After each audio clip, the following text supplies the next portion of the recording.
A's Extra.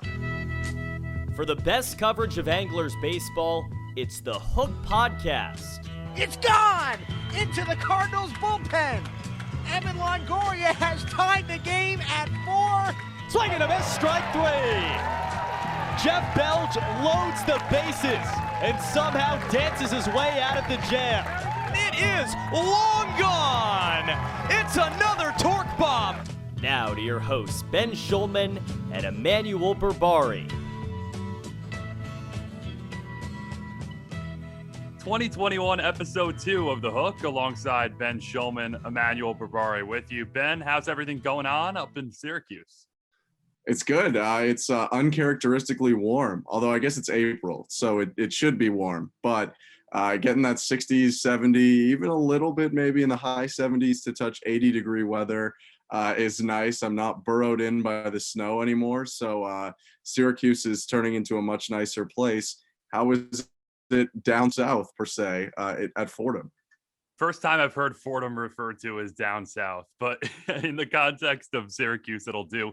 And it feels like the South right now. We have a couple of nice 65, 70-degree days, so that's always optimistic weather. That's how I'd call it. And it's been very fun and spring-like, so we're doing well. We're making do down here. Ben, we have an exciting episode today. We're going to start with, of course, the MLB movement with Chatham, continuing on that conversation from last week with tracking the A's in the majors, doing that until we get a firmer idea of what the roster will look like for Chatham for the 2021 summer. But we also have a special guest, Austin Vernon, who pitched in Chatham in 2019, doing great things at NC Central. Really excited to catch up with him about his journey through high school ball into college ball, and most importantly, Ben, the adversity he's faced. Yeah, a really great story coming up with Austin. I think that all the listeners will enjoy it. He's a guy who definitely hasn't had it easy, but could very soon be on his way to a pretty prosperous professional baseball career. So that's a very, very exciting conversation coming up. So stay tuned for that. We'll try to bring you one every single week with Chatham alum, whether they're in the minors, college ball, or living it up in the majors right now, which is where we start this episode. Ben, a couple of players on your end that have had a profound impact, a profound effect on your Major League Baseball consumption over the first week. And of course, we are excluding anyone who is not a Chatham alum. So who are the Chatham alums who are thriving in the majors right now in your mind?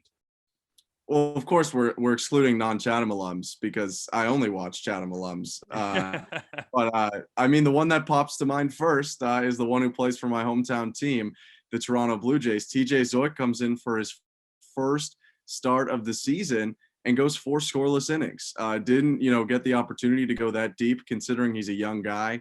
It's understandable, but for someone who's, only making, I think it was the 6th start of his career, this is the first time he's in a rotation because he hadn't made the opening day roster before. I thought he showed a lot of poise, hung in there well, and perhaps a really, really exciting career to come just started back in that first start. Ben, how about Matt Harvey? We're talking about adversity with the upcoming conversation that we're going to have with Austin Vernon. Matt Harvey, just in his Major League Baseball career, has gone through a ton since being the Dark Knight and that prized prospect who was on the mound getting chance at Citi Field in the 2015 World Series. Chatham 08, 09, and with the Baltimore Orioles, who have that shortage of starting pitching, as we well know, he's their number 2 starter and looked pretty good against the Boston Red Sox in his first appearance of the season, was locating well, kind of showed flashes of a pitcher who's reinvented himself, has a better understanding of what he is. 4 2/3, 6 hits, 2 runs, 1 walk, 4 strikeouts. Nothing special, but if Matt Harvey can deliver a little more of that, I think we're going to be monitoring him a lot this season. Yeah, and he's a prime candidate on the Orioles to get traded mid-year. If he starts to pitch very well, you could see a contender trying to bolster the back of their rotation, perhaps the Toronto Blue Jays, who we mentioned before, with a veteran like Harvey. I think everyone's excited to see him being competitive once again and pitching on a major league team. Another guy I have to go to, Whit Merrifield, pardon me. He's just such a constant Chatham 11 alumni, and, hitting 400 to start the season through 5 games. He's tied for major league lead with 3 home runs, 9 RBIs, slugging 900. I mean, Whit Merrifield is really a moniker of consistency. He's never hit below 280 in his career and has a near 300 batting average for his career. But this is an outstanding start to the year for a Kansas City team that hopes to be competitive. He's going to be one of the most, if not the most exciting Royal to watch this year. And with his ability to steal bases as well, he's maybe the best Chatham alumni in the majors. I know I anger Chris Bryant fans by saying that, but I think he might be the best Chatham alumni right now in Major League Baseball. Well, Ben, I'm going to stick in the line with versatile middle infielders. You mentioned Whit Merrifield, who can do it all, has turned into a star in Kansas City. Chad Pinder had a very promising opening week with the Oakland A's. He's been a fixture in Oakland since 2016. And although he just did get placed on the IL with a knee sprain, I wanted to shout out Chad Pinder for 4 games, a 300 clip, 3 of 10. A homer, 2 RBIs. So he was off to a very good start. It's unfortunate he's going to go on the injured list after playing some great baseball through the first handful of games with Oakland. But Chad Pinder having his fingerprints all over the first week of the Major League Baseball season. Chatham 2012. He's had himself a productive career. He's that guy who can give you 250, 13 to 15 home runs and be a serviceable threat. So best wishes to Chad Pinder, of course, getting back into that lineup. But I was very impressed with what I saw week 1 for him with the A's. And then I'll take a guy a little bit off the board, Andrew Knapp, who's the backup catcher for the Phillies. JT Realmuto, who many think is the best catcher in the game, takes a day off. And Knapp starts fighting for his job, goes 2 for 3 with a home run against Atlanta. In a 2-1 game, he was pretty much the difference for Philadelphia. And, he's a guy that, gets a little bit lost in the shuffle, but can really hit. So it was exciting to see Knapp show up in his first game, and maybe he earns a couple extra spots in there to try and hit behind Realmuto to give JT a rest now that he's shown he can really smack the baseball. No, I like that pick with Knapp, and I'm sure everyone expected us to go towards Chris Bryant, as we alluded to him before, but we're not. We're not this week. We're going with another third baseman who many of you may not be seeing the same sort of coverage with him, but Evan Longoria might be one of the hottest hitters in baseball right now. 6 games in with San Francisco, he has 3 home runs, 5 RBIs. So he's basically on what is that? That's an 81 home run pace. 318 batting average, 400 on base, and an OPS north of 1,100 through the first week with the Giants. He's someone who's still finding a way to be productive into the twilight of his career, 35 years old, and Evan Longoria, who was on those storied Chatham teams of the early 2000s that really define A's baseball of this century so far. He's still making a name for himself, still putting up star-like production in that first week, and easy guy to root for, of course, as he looks to sustain that production throughout the entirety of the season. Very good stuff from Evan Longoria. Yeah, quiet 3 home runs, as we mentioned. I don't think a lot of MLB shows or SportsCenter are talking about the return of Longo, but that should be fun to watch all year. I don't have another person to highlight, but I do want to wish, like we're wishing to Chad Pinder, best wishes. JD Davis took a fastball right off the wrist recently. Hopefully he is able to recover soon. It looked incredibly painful, but he walked off like the tough guy that he is, and was able to get off the field. But hopefully he can return and be healthy soon to suit up for the Mets once again.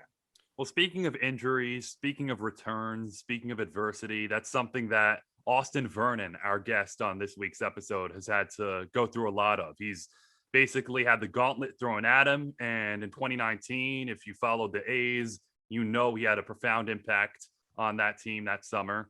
He is a guy who has since returned, received MLB interest, and really churned up his game to a new notch at NC Central. So we're going to talk with this North Carolina Central Eagle, Austin Vernon. That's coming up right now on The Hook.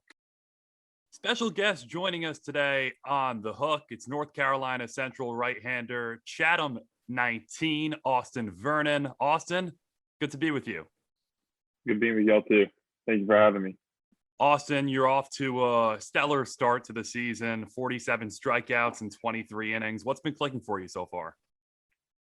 I'm just sort of like figuring out my body and learning how to pitch. Since I was in Chatham, I think I've lost like almost 40 pounds now. So just being lighter on my feet and really being able to control my body and what I do when I pitch has really helped a ton, just because my body controls a lot better than it was before. And just be able to throw all pitches for strikes. I had surgery last January, so I didn't play last season. And then I came back this summer, and that was the first time I had played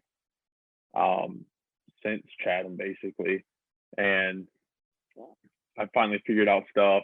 I was healthy again. So just being able to figure everything out and have all my pitches has been the key part. That surgery is one of the many pieces of adversity that you've had to fight through so far in your career. Let's take it back to high school, where you're pitching in Durham, but you aren't necessarily getting a ton of offers to go play college ball. Were you expecting to get more offers? What was that whole situation like? Well, I mean, I never really played like showcase baseball, where like a lot of the kids now, they all play showcase baseball, and that's how you that's how you basically get recruited now. It's not really like we're gonna come to a high school game, that's how you're gonna get recruited. They go look at showcase tournaments that happen over the summer. I mean, I never really played that much in those. The team I played with, it was sort of like travel ball still, like when we were younger, just go out and play, have fun. No scouts are really there, like coaches or like coaches from other schools are there. So it's just like you just going out and playing. So I felt like that hurt me a little bit. I didn't really expect many other. I mean, I thought like some people would like come out maybe just because like my velocity was there, and I mean I was still a decent pitcher. But I mean it definitely made sense with me not playing showcase baseball and just sort of playing high school ball and like going out there and having fun during the summer and playing baseball. What went into that decision not to play showcase baseball and instead just play high school? Right. Well, I mean, I wouldn't say necessarily it was like a decision. I felt like I sort of tried to like play showcase baseball, but like the team I played with, we didn't really play in like showcase tournaments, like perfect game and stuff like that. So I feel like basically sort of the team I was playing with, we didn't do what normal showcase teams did, to where we didn't play in these big tournaments, and that sort of affected stuff that happened. And then I never really tried to play for another team or anything. So I think I hurt myself a little there, but that's all right. Flashing back, of course, to that youth heading into college, your bio at NC Central cites you as a big Yankee fan. Who were your pitching inspirations when you were trying to come up through the ranks? Jabba Chamberlain was a big one. I don't know why, but since I was like 10, 11, 12, around that age, that's when he was with the Yankees, and I ended up wearing like 62 because he was like my favorite player at the time and pitcher. So I feel like that was one of the big ones. And then, I mean, CC Sabathia, Andy Pettit, all of them, they're like so talented, have so much going for them. And I mean, it's just like good to look up to them because they do it the right way and they know what they're doing, and they go about their business. So yeah. What about Jabba stood out to you? I don't know. I mean, just like he's a competitor. He's fiery when he's out there. Like he went after people. That's sort of how I am when I'm out there. Like, I mean, I go after everybody. I pitch with a lot of energy and a lot of emotion, I'd say. So I feel like in that aspect, we're very similar. Like he pitched with a lot of emotion. So yeah. Those are self-serving questions for Emmanuel, who's a big Yankee fan. I'm not as much, but another influence of yours I'm interested in is your older brother, Andrew, who obviously went to North Carolina Central as well. What kind of influence did he have on you as a young pitcher? He sort of like paved the way for me. Obviously, he's 5 years older than me, so he's always been older. He's always been there to help me throughout my baseball career. He's obviously knows a lot and learned a lot since he's been at Central. And with him playing college baseball, I definitely took in what he told me on like how to pitch, how to work on pitches, what to do in the off season to train, to work harder to get to like the best potential you can get to. So I've always looked up to him. He's been like an inspiration to me just because always having him by my side since I was literally 2, 3 years old. When he played rec ball and I was out all his games. So he's always been like someone I've looked up to, who's helped me become who I am, while also helping develop me into what I became as a pitcher. You mentioned before how you've continued to make adjustments, and this year you're in a different body frame and you're thriving that way. But when you got to college, you made big improvements freshman to sophomore year and then onto the Cape. So similar to what's been going on now with you making adjustments, what type of adjustments did you have to make to adjust to the college level at NC Central? I feel like the biggest thing was throwing strikes. When I got into college, I mean, I was literally all over the place. I'd miss up, down, away. I mean, nothing was really close. So that was my biggest issue coming in. Freshman year, I think I threw 19 innings and had 19 walks or something like that. So I was averaging up a walking in, and it was bad. I just had no feel for anything.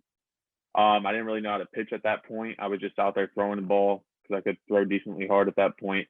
I was just out there throwing and letting it eat, and wherever it goes, it goes. But I finally felt like that was the biggest thing, just learning how to throw strikes, learning how to pitch, and then from there developing better off speed, which has led me to where I'm at now. You are coming out of the bullpen to start your career at NC Central. Was that something you were used to or familiar with? Did it take some time to get acclimated to that role as opposed to starting? Yeah, it definitely took time a little bit, especially like freshman year. I sort of got my first like whiff of it. But yeah, I was never used to throwing out of the pen. I always started high school when I was younger. I mean, since I've been playing travel ball, I mean, I've always been a starter. I've never like had to relieve.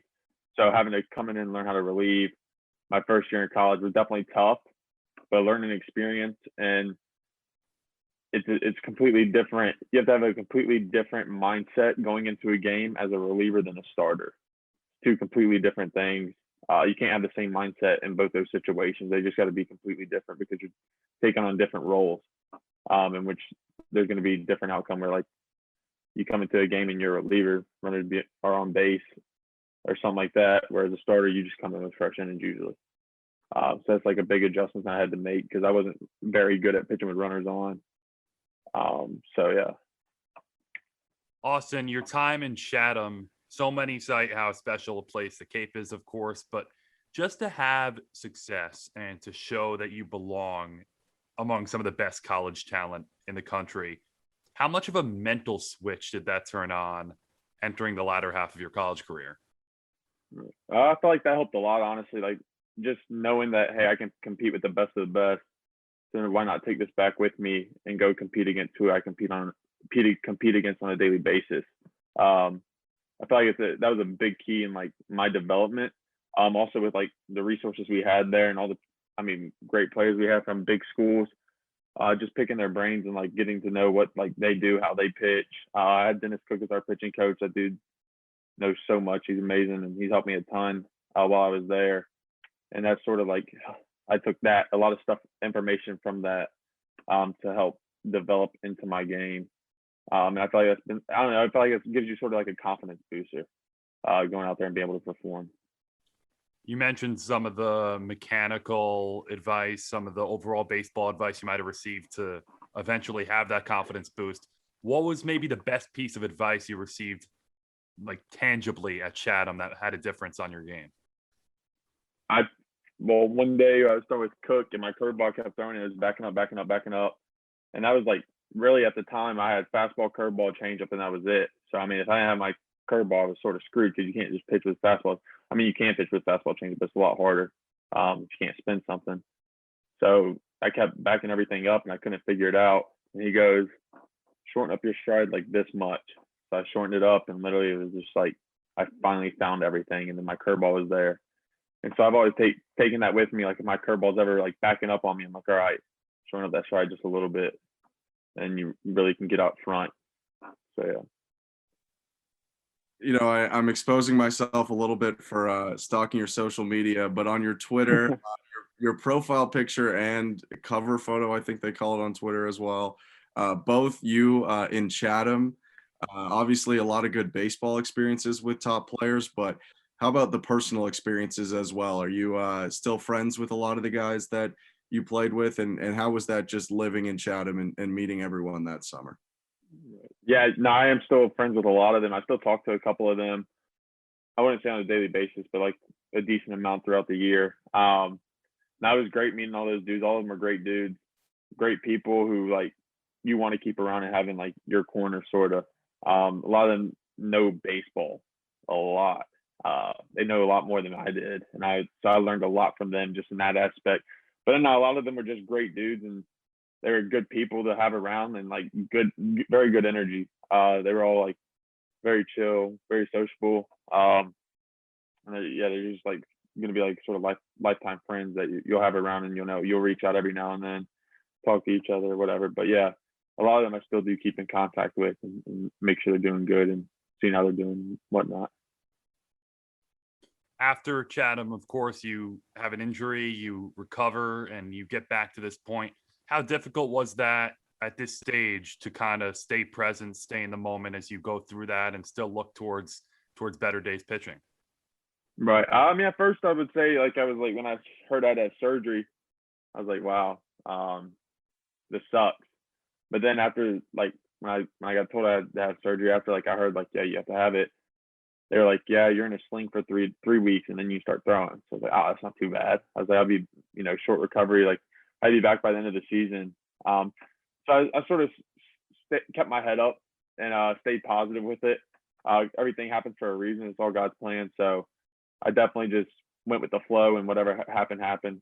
Everything's meant to happen. So that was sort of my mindset, which led me. I feel like that helped me a lot because I know a lot of people like you hear surgery and you go from head up to like head straight down, and you're like, like is this it? Could it be over? Stuff like that. And you sort of just like are out of it, and I sort of took the opposite outlook on that. Obviously, that end of season never came with the pandemic shutting down a lot of baseball. According to Baseball Prospect Journal, so if this is wrong, feel free to correct me. Teams expressed interest in you, MLB teams, at least at the end of the year, whether it be the latter end of that 5-round draft or as an undrafted free agent. How much did you consider those offers, and what kind of made you decide to come back to NCCU? Right. Yeah, I had a couple teams call me like the 5th round and ask me, but other than that, after the draft was over, I had just about every team offered me a free agent contract. And I really thought about it. I didn't decide until literally like August, like where the cutoff date was to be like, hey, I'm going to go back to school. The main reason I went back to school is because every scout, like majority of scouts I talked to, they're like, hey, we want to see you as a starter. We want to see what you can do if you start. We want to see what you can do if you start. So I'm like, all right, well, if you take it into perspective, I was like, I haven't started since I've been in college. My sophomore year, I think I had like 7 starts, but 2 of them were actual starts. The other ones were openers. So I came in and like threw 2 innings, and then we went to like our regular Friday night guy. So I had like barely any starts as college. So I was like, I want to prove I can start. So that was really my main thing going back to school, was to be like, hey, I'm healthy, I can start, and I can sort of give you what you've been looking for this whole time in me. So that was like my biggest reason I went back to school. You're getting an offer from nearly every team. That would include your favorite team, the Yankees. Is it extra difficult to turn down an offer from a club like that, where maybe you've been dreaming for playing of them as a kid? Yeah, definitely. Especially Aaron Boone and Brian Cashman, they FaceTime me, so it was definitely like tough to turn down. I mean that just because like that's always been my team growing up. Definitely makes it a little harder, but I knew where my heart lied, and I knew like what I wanted to prove. How much different was it for you? You're not only going through that process, but you're going through it during so much downtime where you don't really know exactly when the next concrete baseball will be. And also you're trying to stay loose and you're trying to hone your craft and sharpen everything up. What was that couple of months stretch like, let's say from March 2020 to June and July? Right. I'd say from then on, like, so I had just when everything shut down, I had been like a month back into throwing. So I basically just stayed on my throwing program and kept throwing and working out every day. Well, not every day, but whichever days I needed to that I had planned out. Up until I want to say June 30th, and then I went to Tulsa, Oklahoma, and played in the TCL this past summer. But yeah, that whole couple months right there, I just went and trained, got my arm strength back, threw live ABs to people, through bullpens and whatnot, sort of just to get me back on track with where I needed to be from surgery. And then that way I was still prepared to play summer ball, which I think was big for me this past summer, just because like I hadn't technically played in an actual game in a year at that point. So I think that was the biggest thing. Just staying on schedule for everything, just in case something did happen, and then after nothing happened, being ready to go play summer ball and get back to where I needed to be. Obviously, we're pretty deep into the season now. 19 games have been played by your team, 4 in conference games already. Personally, what are your goals for the year going forward? My personal goals are just like everything. Personal goals. I would say just honestly give my team a shot to win every game I go out and pitch. That's my main goal. Giving us a chance, putting us in a position to win a game, especially in conference, because I mean we have a really good team this year, so our goal is to win conference this year. And I think we definitely can do that with the talent we have and our weekend staff we have, honestly, even our bullpen. So I think we can definitely do that. I just think if I can put my team in a position to win each weekend, I'm doing my job at that point. And I just want to go out there and compete and throw the best I can throw each and every time I go out there. I mean, sometimes you obviously are going to have bad outings. It's going to happen, but if I can eliminate that as much as possible and just put myself and my team in a position to win a game, that's what really matters. All right, Austin, enough with the serious questions. If you want to do a couple rapid fire, we have a couple questions for the audience to get to know you better a bit. All right. So let's start here. What's a hidden non-baseball talent of yours? Oh, I don't even know. Wow. I played basketball a little bit. Played in high school. Huh? Were you like a center or what position? Yeah, like power forward center. Yeah. So I mean, I played in high school, and then my mom played at Liberty University, so she got me into basketball when I was young. That was another thing. That was pretty decent at. Could you stretch the floor as a power forward? I don't know, maybe a little. It's tough. You're sitting there before a start. You have your headphones on. Who are you listening to get pumped up? Ooh, Future probably. What's the go-to song right now if you had to pick one? Go-to song.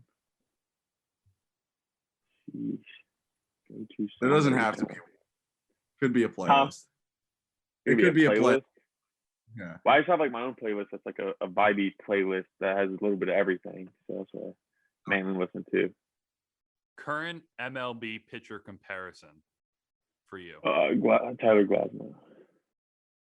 You kind of have the Tyler Glasnow look also. I don't know if that's intentional, but the long hair. No, it's not. Who's I'd say we're like very similar. Yeah, very similar. Who's the best batter that you've ever faced? Nick Gonzalez. What was this regular season, summer ball? When was it? Cape. In the Cape. Okay. He played for Katuitt. What made him so tough? I mean, he was just a tough out. I think I had a 9-pitch at bat with him, ended up walking him on stuff. I mean, I threw some good pitches to him. So he just fouled everything off. He ended up going, I think, in like pick number 5 overall last year or 7, something like that. But yeah, he was definitely had a great eye for the game for sure. I mean, he knew exactly the striker ball every time. I mean, it was great takes too, and it's like, wow. So that's someone you have to really compete against. Austin, it has been fun. We appreciate a few minutes. Best of luck the rest of the way, and we look forward to seeing where you go from here. Appreciate it. Yes, sir. Thank you. I appreciate it. An awesome conversation with Austin Vernon of NC Central. And Ben, a main takeaway of mine is the sheer improvements, the sheer confidence boost he was able to gain from his summer on the Cape. So many people go up there and kind of use it as a measuring stick for how they can perform with the best of the best. But he not only did that, he was able to develop off-speed options. And that's been so critical for someone like him who used to just be a pure power pitcher. Yeah, one of the things I saw in an article about Austin in Baseball Prospect Journal is how impressive it is that he can mix his pitches and maintain a high velocity. So, his improvements are impressive. My main takeaway is kind of his ability to receive that feedback. He's made so many changes, and he talked about going to Chatham and listening to a lot of the guys who he said, this is his quote, not mine, knew a ton about baseball when he didn't know as much about baseball, and guys who play in major conferences like the ACC, like the SEC. He went and learned from them, and now you can see, his ERA has more than halved in one season to the next. So you can see that he's really able to apply feedback really well, which is a great sign for someone that wants to embark on a long professional career, hopefully. And how about receiving a FaceTime call this past year from Aaron Boone and Brian Cashman of the New York Yankees? Again, a little bit of a selfish mention there for me, because that was pretty cool on a personal level that he was talking to those two people simultaneously, and even harder for him to then turn down what would have been an offer to join the Yankees organization. But it speaks volumes to, again, the feedback, the desire to grow, and then put himself in an even better spot come next year or the year after to field similar offers and then make a real impact once he enters the minor league system. The FaceTime call was incredible. I didn't think that was the case. You think about a guy getting undrafted free agent offers, you usually just consider, okay, teams are just kind of reaching out with deals and it's here or there, but no one's has too big of a stake. But I guess the thing we forget is with the 5-round draft, Austin could have been a guy that the Yankees wanted to take in the 6th, 7th, 8th, even up to the 15th round, something like that, which is still a really, really important player to the organization. So that must have been brutal to turn down the Yankees after, turning down Boone, who hit the home run in 2003 and obviously has led the Yankees for the last multiple years, and Cashman, who's synonymous with the Yankees at this point. That I can't imagine what that was like. I would love to be a fly on the wall while that was going on. But I think he'll get his shot, hopefully, to get in front of the Yankees face again, and maybe they'll pick him this time around in the 2021 draft. And hey, it gives you a look at the inner workings maybe of a Major League Baseball organization, especially like the Yankees, how they operate. They have a big league manager and the general manager tag teaming a call for a player that they desire. So a cool little tidbit there from Austin. Ben, this has been fun. We'll come at you every week with these conversations and, of course, interviews with various Chatham alums who are doing big things, Austin included. Good chat with Austin Vernon and a good second episode here in 2021 of The Hook. He's Ben Shulman, Emmanuel Berbari, and we'll catch you next week.